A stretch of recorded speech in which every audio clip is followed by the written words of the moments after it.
तो चाहे आप एमपी के किसी भी ज़िले से हों, ये जो हम आपको मॉडल पेपर बता रहे हैं, अगर आप इस मॉडल पेपर के सभी क्वेश्चंस आसानी से देख लेते हैं, उनको हल कर लेते हैं, याद कर लेते हैं, तो आप एग्ज़ाम में आसानी से 70 से 90 नंबर पा सकते हैं। तो यार हम भी एक टीचर हैं और हम आपको फालतू की चीज़ें जो है तो प्रोवाइड नहीं करा रहे हैं। हम जो कुछ भी बता रहे हैं बहुत सोच समझ के बता रहे हैं।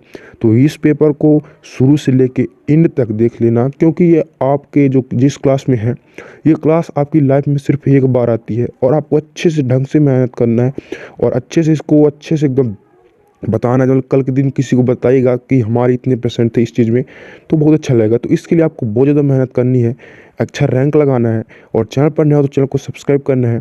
वीडियो पसंद आए तो वीडियो को लाइक कीजिएगा और देखिए हम बहुत अच्छे से इस वीडियो में हम आपको बता रहे हैं पेपर, तो शुरू से लेकर एंड तक जरूर देखिए। तो चलिए देख लेते हैं पेपर क्या है।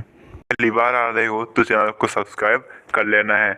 अभी हम बढ़ते हैं अपने मॉडल पेपर की ओर। तो छात्रों यहाँ पर आप देख सकते हो, सबसे पहले आपको सही विकल्प दिए गए हैं। सही विकल्प चुनकर लिखिए। तो सही विकल्प चुनकर लिखिए में आपका पहला क्वेश्चन है, उद्धव ने गोपियों को क्या संदेश दिया। तो जो उद्धव था उसने गोपियों को क्या संदेश दिया था, तो उद्धव ने योग साधना का गोपियों का संदेश दिया था। ठीक है, आपका आंसर हो जाएगा क्या का, योग साधना का। उसके बाद दूसरा क्वेश्चन है, श्रृंगार रस का स्थायी भाव क्या है। तो जो श्रृंगार रस का स्थायी भाव है वो है रति। ओके, छात्रों इसी टाइप से क्वेश्चन आएंगे आपके, जो नया पैटर्न है उसी नए पैटर्न के अकॉर्डिंग सारे के सारे क्वेश्चन सीक्वेंस है। ठीक है दोस्तों, मुझे पता है आप सभी परेशान हो, सीबीएसई ने पैटर्न बदल दिया है हमारा, पर टेंशन मत लें क्योंकि अभी पूरा पैटर्न ऑब्जेक्टिव हो गया है। प्रैक्टिस करनी है तो सिर्फ मॉक टेस्ट की ऐसे में इंट्रोड्यूस कराते हैं फिलो ऐप से, अभी डाउनलोड कर लें। आपको इसके प्रैक्टिस सेक्शन में जाना है जहां आप सभी सब्जेक्ट के मॉक पेपर अटेम्प्ट कर सकते हो। कस्बे के चौराहे पर किसकी प्रतिमा लगी थी। तो कस्बे के चौराहे में प्रतिमा किसकी लगी थी, आपने हिंदी की बुक में पढ़ा होगा, वो लगी थी सुभाष चंद्र बोस की। उसके बाद क्वेश्चन नंबर चौथा है, बाल गोविंद भगत साहब किसे कहते थे। तो किसे कहते थे साहब, वो कहते थे कबीर को साहब कहते थे। ठीक है, उसके बाद क्वेश्चन नंबर 5 जो है, मुंह की खाना का क्या अर्थ है। तो मुंह की खाने का अर्थ है पराजित होना। भोलानाथ का वास्तविक नाम क्या था। तो क्या था वास्तविक नाम भोलानाथ का, तारकेश्वर नाथ। इसके बाद रिक्त स्थान देखें तो श्री कृष्ण खालिस्तान पढ़ाए थे। तो श्री कृष्ण क्या पढ़ाए थे, श्री कृष्ण यहाँ पर आपका आ जाएगा उत्तर राजनीति। क्या जाएगा, श्री कृष्ण राजनीति पढ़ाए थे। ठीक है, थोड़ा आपको समझ में नहीं आएगा, फिर नाम सुन लो, राजनीति, आपको राजनीति लिखना है। उसके बाद दूसरा क्वेश्चन है, खालिस्तान कैसे गाऊं मधुर चांदनी रातों को। तो उज्जवल गाथा, क्या जाएगा यहाँ पर आपका आंसर, उज्जवल गाथा। ठीक है, आपको सिंपली कैसे लिख देना, उज्जवल गाथा, थोड़ा लिखते नहीं बन रहा है। देन क्वेश्चन नंबर 3 है आपका। तो तीसरा क्वेश्चन है, महाकाव्य में जीवन का खालिस्तान चित्रण होता है। तो कैसा चित्रण होता है, आपको यहाँ लिखना है समग्र। ठीक है, जीवन का समग्र चित्रण होता है। उसके बाद चौथा क्वेश्चन है, श्रृंगार रस का स्थायी भाव है। तो हमने अभी पढ़ा था, श्रृंगार रस का स्थायी भाव क्या है, रति है। क्वेश्चन नंबर 5 है, नेताजी का चश्मा गद्य खालिस्तान की विदा है। तो जो ये विदा है नेताजी का चश्मा, पांचवा क्वेश्चन, वो है कहानी विदा की रचना। ठीक है, क्या लिखना है आपको, कहानी। तो आप कहानी लिख लीजिएगा सिंपली। देन क्वेश्चन नंबर 6 जो है आपका, कर्म वाच्य में क्रिया के अनुसार होती है। तो कर्म वाच्य में क्रिया के अनुसार क्या होती है, कर्म वाच्य में क्रिया कर्ता के अनुसार होती है, आपको कर्ता लिखना है। ठीक है, क्वेश्चन नंबर 6 के बाद 7 जो है आपका सातवां, जॉर्ज पंचम की मूर्ति पर खालिस्तान नहीं थी। तो नाक नहीं थी। इसके बाद हम आगे क्वेश्चन देखेंगे, वो है, अभी आपको यहाँ पर सही जोड़ी बनाने को दी गई है। पहला क्वेश्चन है गिरजा कुमार माथुर। ठीक है, तो मोस्ट आईएमपी क्वेश्चन है छात्रों, 90% आप 70 से 90% इजी ला सकते हो यदि आप हमारे हिसाब से इस पेपर से तैयारी करोगे। ठीक है, तो आपको बड़े अच्छे से तैयार कर लेना है। वीडियो को लाइक करना बिल्कुल मत भूलिएगा और अपने सारे के सारे फ्रेंड में, ग्रुपों में इस वीडियो को शेयर भी कर दीजिएगा। ओके छात्रों, यहाँ पर आपका पहला क्वेश्चन है गिरजा कुमार माथुर, सही जोड़ी का मिलान करना है। तो यहाँ पर जो मिलान होगा वो होगा खा से, ठीक है, खा से नई कविता की कवि। फिर दूसरा वीर रस, तो वीर रस है उत्साह स्थायी भाव, ठीक है, उत्साह स्थायी भाव है वीर रस का।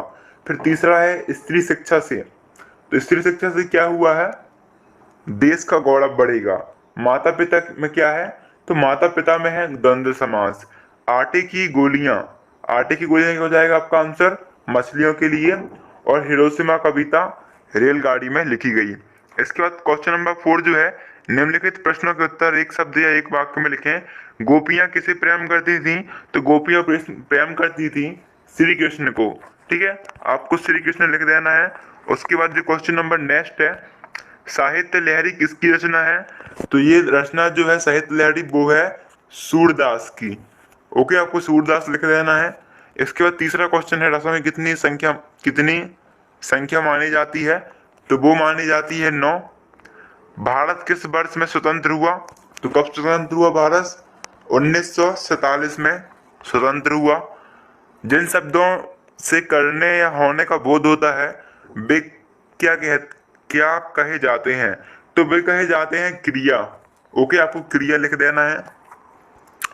यथाशक्ति में कौन सा समास है, तो अव्ययी भाव समास, ठीक है, कौन सा है, अव्ययी भाव समास। माता कांचन में कहाँ की संस्कृति का अंकन हुआ, तो ये अंकन जो हुआ वो हुआ आपका छात्र, आपको लिखना है देहाती संस्कृति, ठीक है, कौन सी संस्कृति, देहाती संस्कृति। इसके बाद नेक्स्ट क्वेश्चन में आप देखो सत्य सत्य लिखना है। गोपियों के पास उद्धव को भेजा था, तो सत्य है। अस्थिर मनोविकार स्थायी भाव कहलाते हैं, असत्य है। तीसरा भी आपका सत्य है, वीर रस का स्थायी भाव क्रोध होता है, नहीं उत्साह होता है।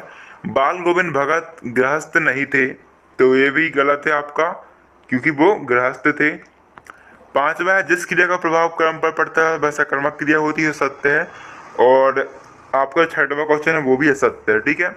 इसके बाद जो आपकी नेक्स्ट क्वेश्चन है 2 नंबर के लिए जो आ सकते हैं, उसमें आप देखो, ये पहला मोटा एमपी क्वेश्चन है, गोपियों द्वारा उद्धव को भाग्यवान कहने में क्या व्यंग्य निहित है, और कवि के आंख फाल्गुन की सुंदरता से क्यों नहीं हट रही थी।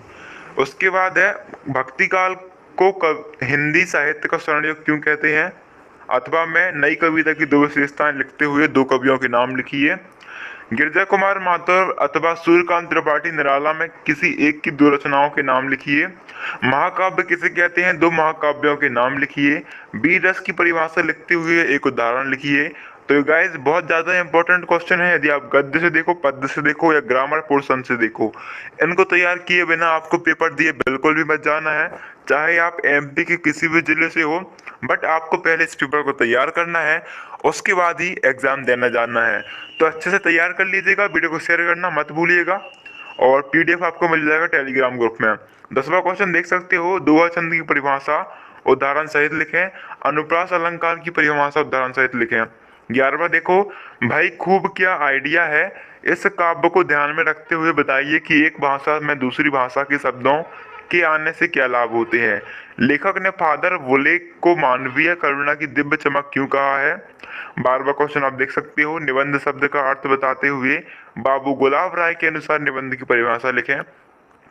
नाटक और एकांकी में अंतर लिखें। उसके बाद आप गद्यांश देख सकते हो, अथवा में देख सकते हो क्रिया किसे कहते हैं, उदाहरण दें। और अथवा का क्वेश्चन आप पढ़ सकते हैं। दूसरा क्वेश्चन, आपके विचार से भोलानाथ अपने साथियों को देखकर सिसकना क्यों भूल जाता है।